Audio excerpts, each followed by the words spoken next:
Ja, kan I huske Refshaleøen fra før ferien? Vi skal ikke bruge meget mere tid på det, men bare lige et par konkluderende bemærkninger, og så er vi færdige med det. Jeg har ikke noget manuskript, så jeg freestyler lidt her, så det må jeg altså finde i. Det er et meget vanskeligt digt. Det synes rektor også, kan jeg forsikre jer, og så kan jeg jo lære det. Det er utilgængeligt, det er utilnærmeligt, men vi kan lige prøve at komme med et par bemærkninger omkring det. En måde ligesom at nærme sig digte på, det kunne være lige at vende tilbage til det interview, vi så med Rifbjerg oppe på Louisiana. Kan I huske det? Han fortalte lidt om sit forfatterskab og udviklingen i det. Han skelnede mellem to faser.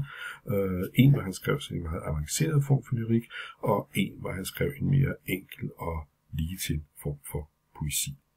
Og han kunne ikke skrive den anden form, uden først at være igennem den første.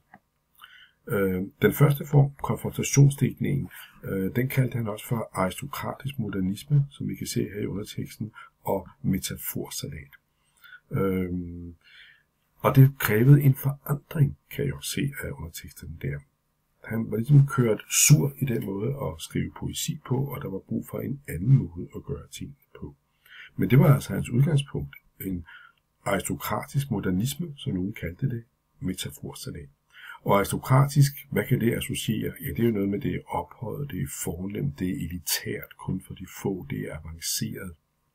Og han peger også selv på det sproglige virkemiddel, det stilistiske virkemiddel, som dominerer totalt, nemlig metaforen og en metaforsalat, altså bare metaforer kastet ind i en eller anden bogle, og så må vi se, hvad resultatet bliver. Den måde at skrive på forlod han så til fordel for en anden, der var mere enkel, mere simpel, mere tilgængelig, en ny enkelhed, og en neue Eigentlichkeit, tror jeg, den tyske interviewer sagde. Og det er altså en måde at skrive på uden metaforer, mere fortællende, mere genkendeligt og så videre. Det interessante er, at han skriver lidt om det samme, nemlig sådan forholdet til sin fortid som jeg for at få styr på sit liv og den slags ting. Digtsamlingen, den første hed Konfrontation, der fra 1960, og det er derfra Refshaleøen stammer, og den anden der, den nye enkelte, hedder Amager-digte, og det var derfra, vi læste digtet en gang. Lad os lige prøve at vende tilbage til Refshaleøen. Altså, titlen er jo vigtig. Vi er et bestemt sted. Vi er inde i Københavns havn, inde i Inderhavnen. Der er nogen, der står og oplever et eller andet og tænker et eller andet. Vi kan se, at der er også nogle kendte sådan, lokaliteter der i første strofe, Christianshavn og Amager. Lad os lige høre det. Fortiden søger sin overlevelse bag husrækker. Christianshavn, Amager og en barndom kan ses algefarvet, hovedpinesprængt mellem boldværk. Så er tonen ligesom slået an. Metaforerne de vælter allerede ned. Men det er nu ikke så kompliceret som så. Vi kan også se, at der tages et konkret udgangspunkt på den måde, at der er noget, der trænger sig på som emne, som problem på en eller anden måde. Og det er jo fortiden, som der står i linje 1, og det er barndommen, som der står i linje 3. Det er det, som er udgangspunktet, det er det, der er emnet, det er det, der også er det problematiske på en eller anden måde. Fortiden søger sin overlevelse. Okay, det er jo en personifikation. Det vil sige, at selvom det er fortid, så vil den ikke bare være tilfreds med at være fortid. Den søger sin overlevelse. Den trænger sig stadigvæk på som noget, som er uafklaret, som noget, man skal forholde sig til. Og det er udgangspunktet. Og udgangspunktet er jo ikke positivt. Prøv at se linje 4 der. Står der, skal I have den ned? Algefarvet, hovedpinesprængt. Ikke noget, som lyder specielt dejligt. Så associeres der videre, kan I se ned mod barndommen. Han husker flyvemaskinerne på himlen. Han er flyvemaskine bevidst. En farvefornemmelse, som er sort-rød. En lidt besynderlig sammensætning. Og søsygen af uoplevet tid kan dårligt elimineres. Altså, hvis ikke man har oplevet den, kan man sige, uoplevet tid, hvordan kan man så blive søsyg af den? Det kan man godt, fordi den stadigvæk trækker sig på som noget, som ikke man har fået styr på og holdt på osv. Og det kan dårligt elimineres. Man kan ikke blive fri for det. Det forsvinder ikke. Og i de følgende strofer dernede af, kan I se her, der associeres der videre. Og igen er temaet for så vidt lidt det samme med, at man ikke kan slippe fri for den der fortid. Måske er den fortrængt, måske er der ting i den i barndommen, som man burde få et anderledes hold på osv. Der tales om overlevede opbrugthedsfænomener. Og det er jo et oxymoron, kan I se, fordi opbrugthedsfænomener kan jo ikke overleve, men det gør de alligevel, fordi man ikke rigtig har fået konfronteret sig med de måske problematiske ting, der ligger der i den der barndom. Okay, lad os lige gå herop, fordi her sker der noget.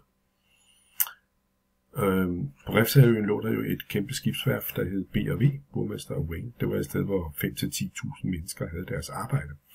Men om søndagen, så er der jo ikke noget skibsværft, der er i gang. Så derfor er der kun ekko af sådan de der hamrelyde, når man slår de der store søm ind i skibspladerne. Nittelyds ekko er besk om søndagen. Pludselig beder man grønhedens findebesatte muddereksistenser melde sig, så vi kan få det overstået. Her sker noget interessant, fordi det er første gang i digtet, at der er en instans, der taler. Vi har ikke noget jeg, vi har en instans, der oplever, men her bliver det lige pludselig kaldt for et man. Der er stadigvæk noget distance til sig selv, ikke? Så man siger man, og længere nede her bliver det et vi. Altså man taler åbenbart på fleres vegne, så vi kan få det overstået. Så her beder denne her talende instans om selv at blive konfronteret med den her problematiske barndom. Grønhedens findebesatte muddereksistenser. Man beder dem om at melde sig, så kom dog, lad os dog se, hvad det er, der rører sig ned i den der forbandede barndom og fortid, som man ikke har fået hold på, så man kan få det overstået, få styr på det på en eller anden måde. Vi kan gå ned til sidste strofe. Årstallene et og ligegyldige, men mødet i konstans, de enorme møllevingers adskillende understregning af konfrontation.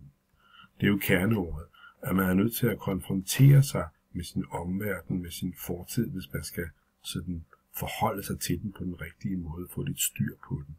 Det kan være lige meget, hvornår det er. Pointen er, at det er konstans, står der. Noget er konstant, så er det vedvarende, så er det der hele tiden. Og den eneste måde, man ligesom kan få et positivt forhold til det, ja, det er ved at stille sig over for det, og ikke fortrænge det, men bare ligesom se det i øjnene og prøve at forstå, hvad det er. Man kan gå ned i så mange detaljer i digtet her, hvis man havde lyst til det, fordi metaforerne jo vælter frem. Men det her er jo en skitse til en læsning og en forståelse af digt.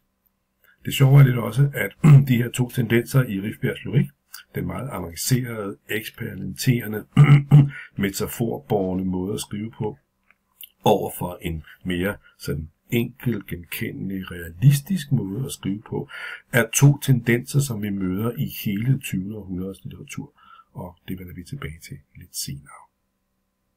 Ja, noget af den stil, tror jeg.